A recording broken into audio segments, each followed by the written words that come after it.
लोकशाहीचा बुलंद आवाज, रिपब्लिकन वार्ता, महाराष्ट्र। पालगाव येथून आपला संकल्प विकसित भारत रथ हुसकावला।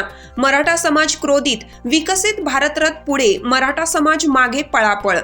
छत्रपती संभाजीनगर जिल्ह्यातील फुलंब्री तालुक्याचे पालगावातून शासनाचे आपला संकल्प विकसित भारत रथाला मराठा समाज बांधवांनी आल्या पावली माघारी फिरवले। याबाबत सविस्तर वृत्त असे की फुलंब्री तालुक्यात मनोज जरांगे पाटील यांच्या आदेशानुसार दिनांक 2 डिसेंबर 2023 पासून मराठा समाजाला ओबीसी मधून आरक्षण मिळवण्याकरिता साखळी उपोषण सुरू होतं। मात्र नुकतेच दिनांक 23 डिसेंबर 2023 रोजी बीड येथे झालेल्या सभेत मनोज जरांगे पाटील यांनी असे सांगितले की राज्यभरात सुरू असलेले साखळी उपोषण 20 जानेवारी 2024 पर्यंत स्थगित करण्यात यावं। या आदेशानुसार फुलंब्री तालुक्यातील समाजाचे साखळी उपोषण थांबवण्यात आलं आहे।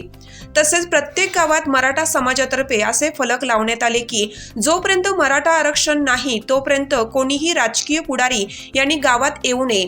पण दिनांक 26 डिसेंबर 2023 रोजी सकाळी 10:30 वाजता मोदी सरकारचा संकल्प जनजागृती रथ पालगावात आला व रथासोबत कधीच दर्शन न झालेले गावचे तलाठी सुद्धा आले असता गावकऱ्यांनी सर्वात प्रथम तलाठी यांना विचारले की तुम्ही सध्या कुठे असता, तुमचं कार्यालय कुठे आहे, तुमचा ठिकाणा फुलंब्रीत आहे की पालगावात, असे अनेक विविध प्रश्नांची सरबत्ती गावकऱ्यांनी तलाट्यांवर केली असता तलाठी मात्र गोंधळले।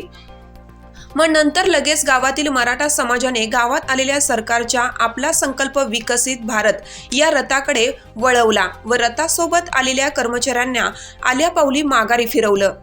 हे रथ जात नाही असे बघितल्यावर मराठा समाजाने रथाला गावाबाहेर हुसकावून लावलं। यावेळी गावातील सर्व मराठा समाज बांधव एकत्रित आले होते।